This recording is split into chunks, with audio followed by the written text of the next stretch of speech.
Hello everyone, welcome to my channel. Now let us have a quick revision of few topics from the chapter Thermal Properties of Matter. This video will be useful for your JEE Main 2019. Okay, so the first topic is the various temperature scales.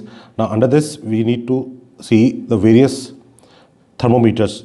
The first is liquid thermometers, which use the linear expansion of liquid according to the relation L is equal to L naught 1 plus alpha Tc. Tc is the temperature change. Okay. Then you have the gas thermometers. One is the constant volume gas thermometer, which studies the variation of pressure with temperature. Then you have the constant pressure gas thermometer, where pressure is kept constant and the volume changes according to the variation in temperature. Okay. Then you have the resistance thermometer, where the variation in resistance with temperature is used to study the variation in temperature using the relation R is equal to R naught 1 plus alpha Tc. Tc here is the temperature change. In this case, alpha is temperature coefficient of resistance, and here the alpha is temperature coefficient of linear expansion or coefficient of linear expansion. Now using this conversion formula, you can relate any of the temperature scales. The formula is reading of any scale minus lower fixed point divided by upper fixed point minus lower fixed point.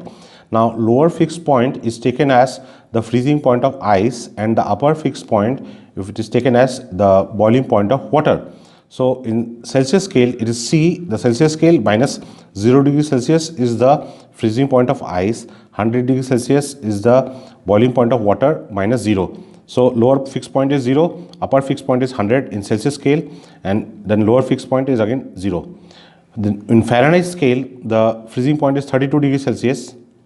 So F minus 32 divided by upper fixed point, that is the boiling point of water, in Fahrenheit scale is 212. So 212 minus 32 is equal to, this is the Kelvin scale. So in Kelvin scale, the melting point of ice or the freezing point is 273.15. So and boiling point is 373.15. So upper fixed point is 373.15 minus 273.15. This ratio will always be a constant for all scales. So using this, you can convert any temperature scale from one scale to another scale. Then you have thermal expansion. Now basically it is of three types.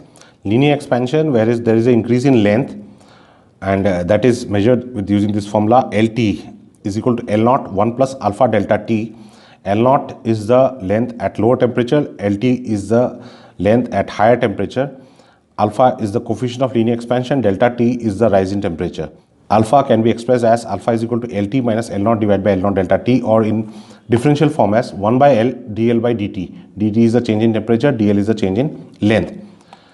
The second is superficial or aerial expansion. ST is the surface area at temperature T is equal to S naught, that is the surface area at initial temperature, 1 plus beta delta T. Beta is coefficient of aerial expansion or coefficient of superficial expansion.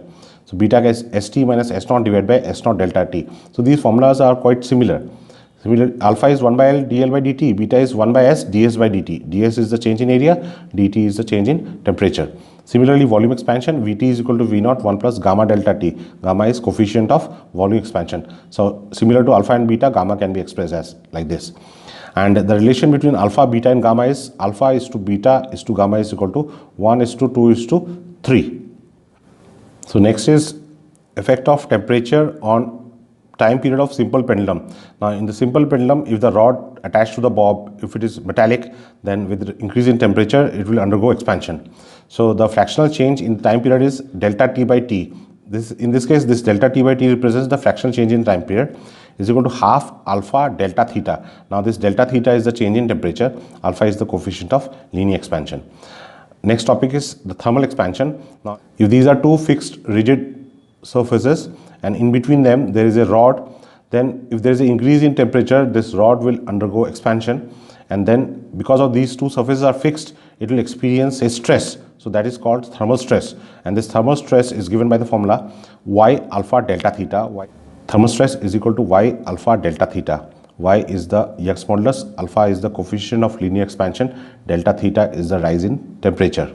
Now metallic scales, they will undergo a variation in their reading if there is a change in temperature. If there is a increase in temperature, there will be expansion. If there is a decrease in temperature, there will be contraction. For that, you need to use this technique. If a scale gives correct reading at temperature T, at temperature T dash, where T dash is greater than T, due to thermal expansion of scale, the scale will expand and the scale reading will be lesser than the true value. Okay. So if at T, temperature T, true value is equal to the scale reading, at T dash greater than T, when temperature increases, the true value will be greater than the scale reading. At T dash less than T, when temperature decreases, true value will be less than the scale reading. So next topic is thermal expansion in liquids. So if you have a vessel containing some liquid and if heat is supplied to this vessel containing liquid, then there will be expansion in the vessel, there will be also be expansion in the liquid. Okay, so the expansion in the liquid is called the real expansion and the observed expansion is called the apparent expansion. So this real expansion and apparent expansion, they are related by the relation real expansion is equal to apparent expansion plus vessel expansion, and coefficient of real expansion is equal to coefficient of apparent expansion plus coefficient of vessel expansion. Now already we know that coefficient of expansion, volume expansion, is given by the relation Vt minus V0 divided by V0 delta T. So from this relation you can find the corresponding value of coefficient of real expansion, coefficient of apparent expansion and coefficient of volume expansion. Now from this I can write coefficient of apparent expansion is equal to gamma R minus gamma V. Remember, this gamma R is actually gamma liquid. Okay, that is coefficient of expansion of the liquid. Now in case gamma R is greater than gamma V and if heat is supplied, then delta V apparent will be positive, that is the level of liquid will rise in the vessel. In case gamma R is less than gamma V, okay, or gamma liquid is less than gamma vessel, in that case delta V apparent will be negative, that is with increase in temperature the level of liquid in the vessel will decrease. Now in case gamma R is equal to gamma vessel, gamma V, then delta V apparent is 0, that is there will not be any change in the level of liquid in the vessel. Now next topic is the anomalous expansion of water. See, water has maximum density at 4 degrees Celsius.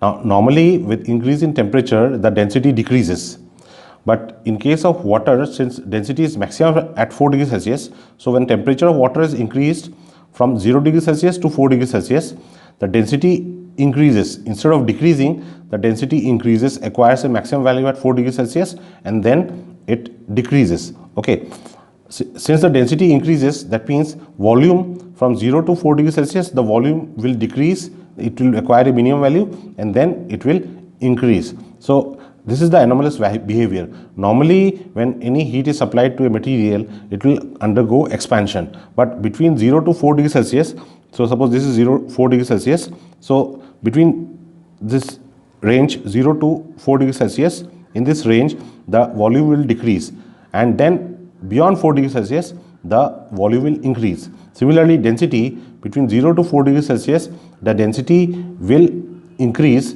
then beyond 4 degrees Celsius the density will decrease. Okay, now normal relation for variation of density with temperature is this rho T is equal to rho naught 1 minus gamma delta T, but in this temperature range 0 to 4 degrees Celsius, this rho T density will be rho naught 1 plus gamma delta T. Okay, in this 0 to 4 degrees Celsius range the density is going to increase. So these are few of the fundamental concepts from the topic thermal properties of matter.